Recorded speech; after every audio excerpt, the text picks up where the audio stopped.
दीपावली के बाद पहली बार ऐसा हो रहा है कि अगले दिन गोवर्धन पूजा नहीं होगी। सूर्य ग्रहण के कारण ऐसा पहली बार हो रहा है कि दीपावली के अगले दिन लोग बाग गोवर्धन की पूजा नहीं करेंगे, क्योंकि 25 अक्टूबर को सूर्य ग्रहण है और 24 अक्टूबर को दीपावली है। सदियों से जो परंपरा चली आ रही है, जिसमें दीपावली के अगले दिन गोवर्धन पूजा होती है और लक्ष्मी का पाटा उठाया जाता है, लेकिन इस बार ऐसा नहीं होगा। 150 साल पुरानी यह परंपरा पहली बार टूटेगी और वह कारण सिर्फ सूर्य ग्रहण है। सूर्य ग्रहण जो है वह इस बार इस साल का अंतिम सूर्य ग्रहण है और जिसे खगास सूर्य ग्रहण भी कहा जाता है या खंडग्रास सूर्य ग्रहण भी कहते हैं। 24 अक्टूबर को दीपावली है, यानी कि 22 और 23 अक्टूबर को धनतेरस मनाई जाएगी।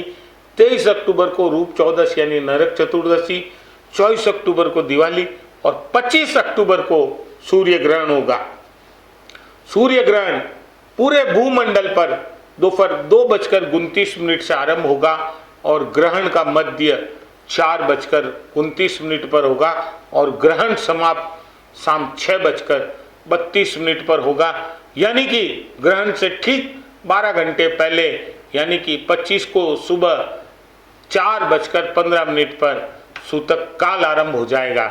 सबसे बड़ी बात है कि ग्रहण जब समाप्त होगा उस समय भारत में सूर्यास्त हो चुका होगा, यानी कि ग्रहण समाप्त होने से पहले भारत में सूर्यास्त हो जाएगा। उसके कारण काफ़ी सारा बचाव होगा। इस बार का जो सूर्य ग्रहण है वह पूरे भूमंडल पर दिखाई देगा और जिसके कारण गोवर्धन पूजा भी प्रभावित होगी। सबसे बड़ी बात है कि जब हम दीपावली के अगले दिन गोवर्धन पूजा करते हैं, उसके पश्चात हम माँ लक्ष्मी का पाटा उठाते हैं, यानी माँ लक्ष्मी का स्थान परिवर्तन करते हैं। माँ लक्ष्मी की सामग्री का हम विसर्जन करते हैं, जो इस बार हम सूर्य ग्रहण के कारण नहीं कर पाएंगे।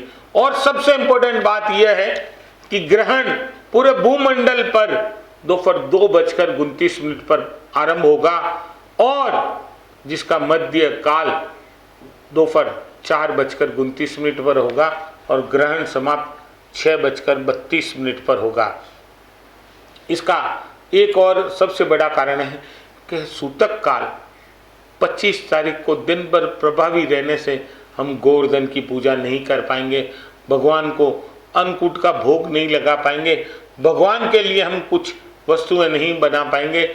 इसी कारण गोवर्धन पूजा 25 की बजाय 26 अक्टूबर को होगी और 26 अक्टूबर को भगवान का अन्नकूट भी बनेगा और भगवान के गोवर्धन पूजा भी होगी।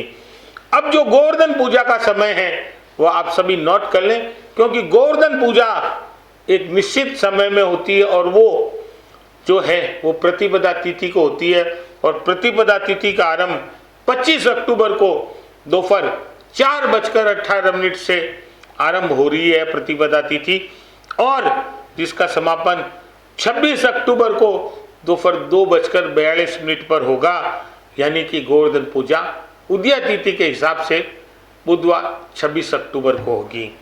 गोवर्धन पूजा का जो शुभ मुहूर्त है वो आप नोट कर लें, सुबह 6:29। ये समय आप विशेष रूप से नोट कर लें, क्योंकि इस समय घर की सभी महिलाएं गोवर्धन पूजा करती है। तो 26 तारीख को सुबह 6:29 से 8:43 गोवर्धन पूजा का सर्वश्रेष्ठ समय है, यानी कि 2 घंटे और 14 मिनट के अंदर आपको गोवर्धन पूजा करनी है और यह सर्वश्रेष्ठ पूजा का मुहूर्त है। सबसे पहले मैं आपको यहाँ और एक बात बताना चाहूँगा कि गोवर्धन पूजा किस प्रकार की जाती है, ये हम सब के लिए जानना बहुत जरूरी है।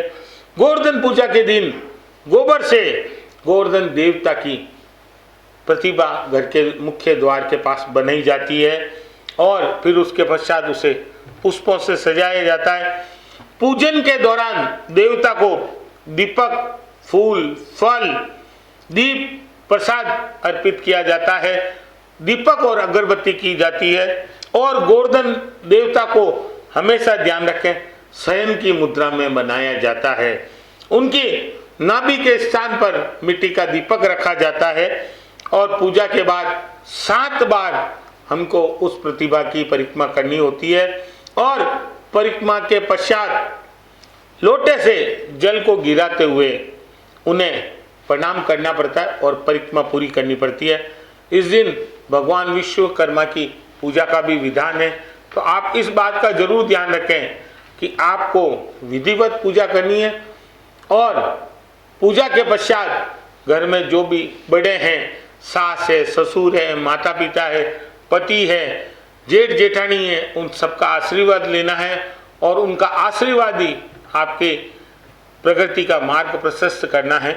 मैं यहाँ एक और बात आपको बताना चाहूँगा कि सूर्य ग्रहण 25 अक्टूबर को है, तो आप गोवर्धन पूजा की तैयारी 24 अक्टूबर को ही करके रखें, क्योंकि 25 अक्टूबर को सुबह 4 बजे से सूतक काल आरंभ हो जाएगा और शाम 6:32 तक सूतक काल रहेगा। उसके पश्चात आप स्नान आदि करने के बाद गोवर्धन पूजा के सामग्री की तैयारी करें, लेकिन आपको 26 तारीख को सुबह ही गोबर से भगवान गोवर्धन देवता बनाने हैं, इसलिए ध्यान रखें आप सामग्री सूतक काल में इकट्ठी नहीं करें, सूतक के काल के बाद इकट्ठी करें। और गोवर्धन पूजा में विशेषकर आप अन्नकूट का प्रसाद अवश्य बनाएं, भगवान को अन्नकूट का भोग लगाएं। आप 56 भोग नहीं बना सकते, लेकिन आप घर में श्रद्धा अनुसार जितना भोग बना सकते हैं आप अवश्य बनाएं। भगवान गोवर्धन की पूजा करें और घर की सुख शांति समृद्धि की प्रार्थना करें। नमस्कार।